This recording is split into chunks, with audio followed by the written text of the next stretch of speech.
My name is Claire, and yesterday morning my sister demanded I hand her the beach house our grandfather left me. Her tone was flat, as if entitlement had become her native language. She said, "You already have too much. You don't even appreciate it the way I would." I listened in silence, the Atlantic wind curling through the phone as though carrying her arrogance across the miles. That evening, I listed the house for sale. By sunrise, the deed was signed. And not just that house, the one she secretly believed was hers vanished with it. I met her not in childhood warmth, but in the muted corridors of our 20s, when our parents' silences had already carved us into different people. Me, the steady daughter who worked quietly through law school, and her, the restless one drifting through jobs she never kept, always certain the world would make room for her whims. For a time, I tried to believe in our shared story, that blood and memory were enough to knit us closer. And when we both stood on the dunes of our grandfather's beach property, staring at the house with its whitewashed shutters and wide porch reaching into salt air, it seemed like a promise that something would hold us together. I pursued a steady career, long nights drafting contracts, building a name in a firm where precision mattered more than charm, while she pursued glitter, the kind of ventures that appeared briefly in social media posts but never reached stability. And yet, our grandfather treated us both as equals, reminding us that legacy was not measured in gifts, but in responsibility, and when he grew ill, he made his choices with care. The beach house, with its cedar beams and weathered oak floors, came to me, along with his trust accounts and the responsibility to maintain them, while she received other assets more aligned with her lifestyle. It was not favoritism, it was logic, guided by his belief that I would preserve what mattered. She accepted it with a smile that never reached her eyes, hugging me briefly before drifting back into her orbit of sudden departures and vanishing boyfriends. I kept the house as it was, restoring the garden he once tended, planting herbs in the wooden boxes beneath the windows, inviting her often, though she rarely came. When she did, she moved through the rooms as though they were stage props, dismissing the creak of the old staircase as wasted space and the heavy oak table as outdated. I noticed the coldness then, the way she looked not at memories but at price tags, the asymmetry of her affection like a draft seeping through cracked glass. I buried the unease, convincing myself that love required overlooking imbalance. It would take years to see that the imbalance was not temporary, but structural, a fault line waiting for its inevitable break. The fracture did not announce itself in one violent snap, but in a slow rearrangement of small details, each too minor to justify alarm on its own, yet together forming a pattern I could no longer ignore. The first sign was technological, almost absurdly mundane. The shared streaming account that suddenly rejected my login, insisting my password was incorrect. I reset it once, then twice, until I realized it wasn't an accident. The settings had been changed, the email rerouted, the recovery phone number no longer mine. Soon after, I noticed her absences, trips she never mentioned, unexplained days away, that she excused with vague mentions of friends up north, or opportunities in the city, none of which left a trace when I searched later. She grew colder in conversation, her texts clipped, her laughter forced, as if she spoke to me from a stage rather than a sister's kitchen. Friends noticed before I admitted it. A colleague once said, "Your sister looked through me as if she were Sai, canning for something more valuable standing behind."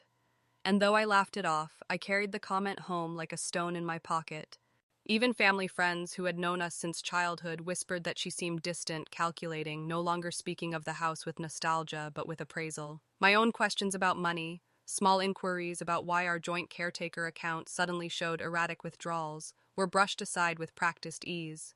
"Don't be so rigid," she'd say, or, "You worry about numbers more than life itself." But I remembered a moment, insignificant at the time, that in hindsight glowed like a flare. The evening she stood on the porch, silhouetted against the sea, running her hand along the railing our grandfather had sanded himself, and she asked, not casually but with a hard, testing edge, "Do you ever think about what this place could be worth if it weren't just sitting here?" I replied lightly then, talking about family, memory, roots.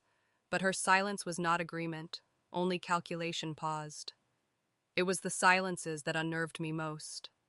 The way she would sit across from me at dinner, staring at her glass as though mapping out strategies, her smile delayed, her gaze sliding past me when she thought I wasn't watching. Anxiety collected not in outbursts, but in the hollow of those silences, until the house itself felt altered. its walls still sturdy, but its air thick with the awareness that trust, once cracked, never restores its shape.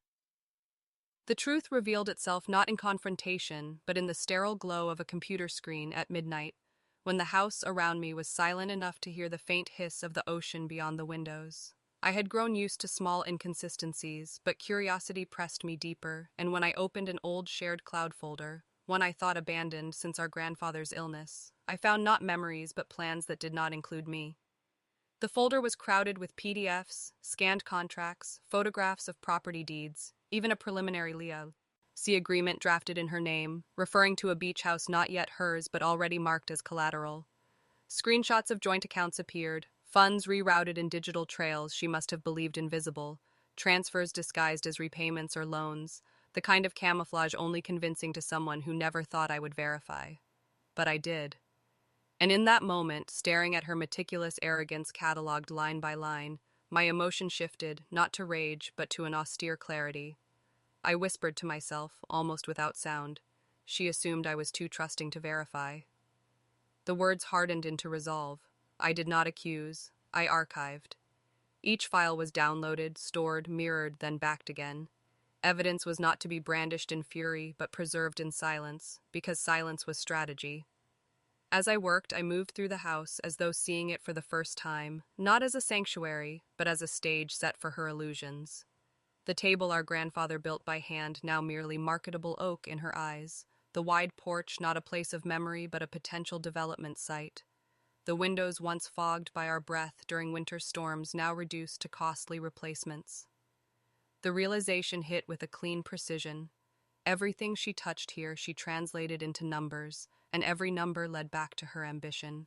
I traced the lease draft again, her bold signature already scribbled as if ownership were inevitable, and felt no tremor of despair, only the tightening calm of someone who had finally shifted positions in the quiet war of perception. She still believed me naive, still mistook silence for surrender, but as I closed the laptop and walked barefoot across the cedar floors, I understood that the power no longer belonged to her. Knowledge was the pivot, proof the fulcrum. By the time she realized I had already stepped away from the role of victim, the balance would be beyond her reach. The following morning, I carried the folder of evidence into a law office that smelled of leather-bound files and ocean air seeping through cracked windows, and I laid it before an attorney whose calm demeanor assured me he had seen empires undone by arrogance far greater than my sister's. He examined the PDFs, the screenshots, the lease draft, tracing each digital trail with a fingertip as though mapping a coastline. After an hour of silence, he leaned back and said with precise finality, "That is attempted embezzlement." His voice carried no surprise, only confirmation.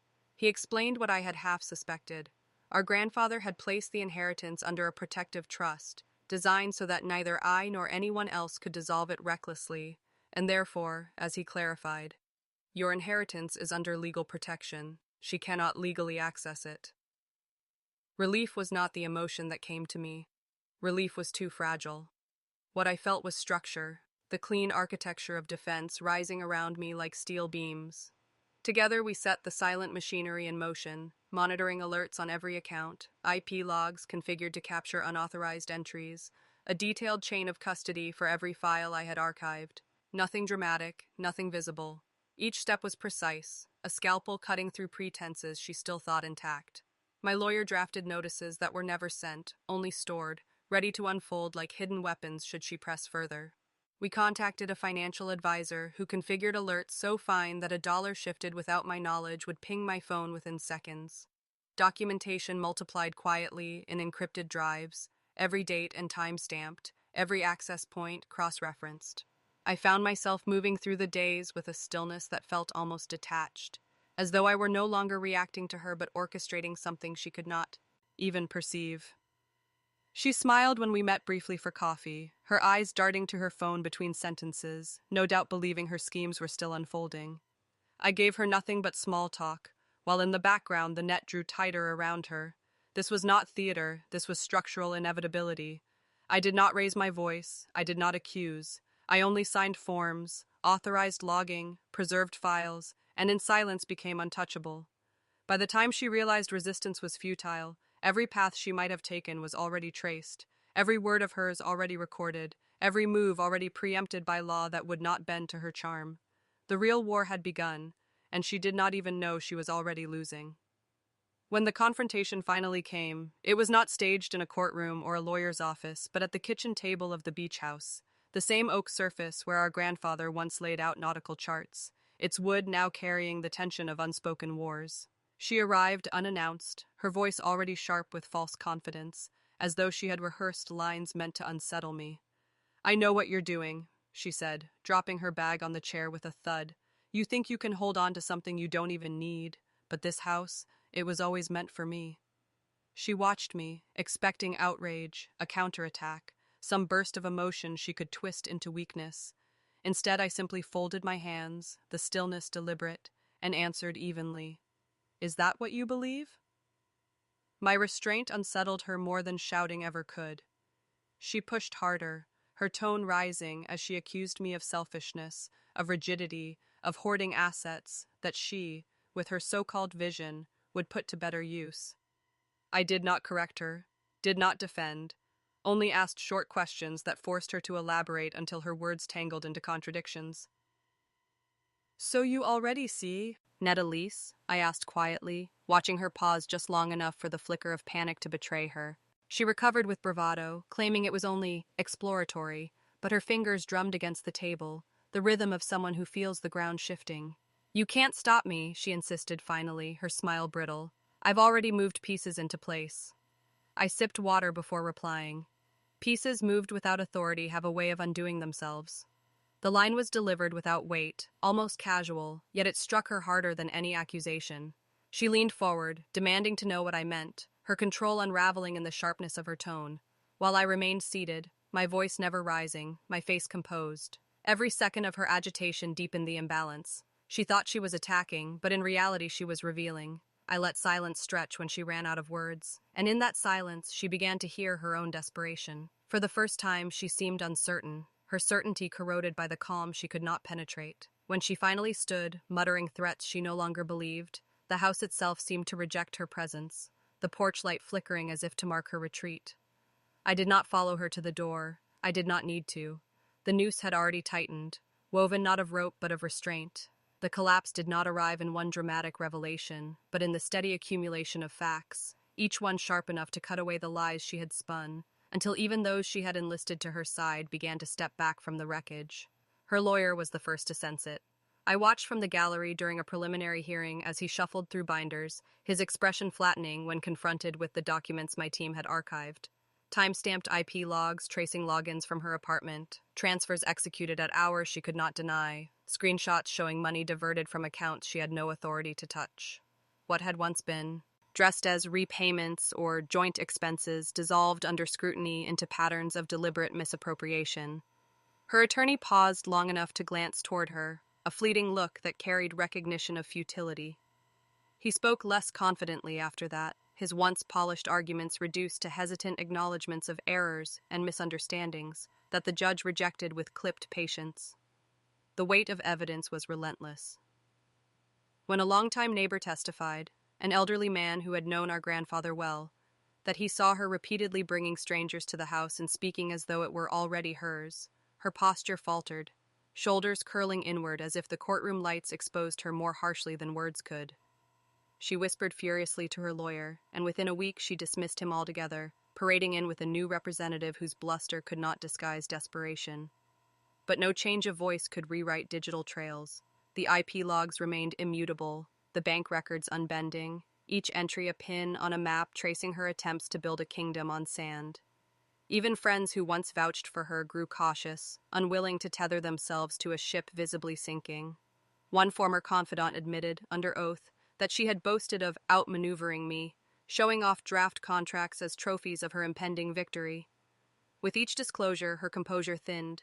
The arrogance that once sharpened her words now dulled into frantic interruptions, objections that went nowhere, questions she dared not answer.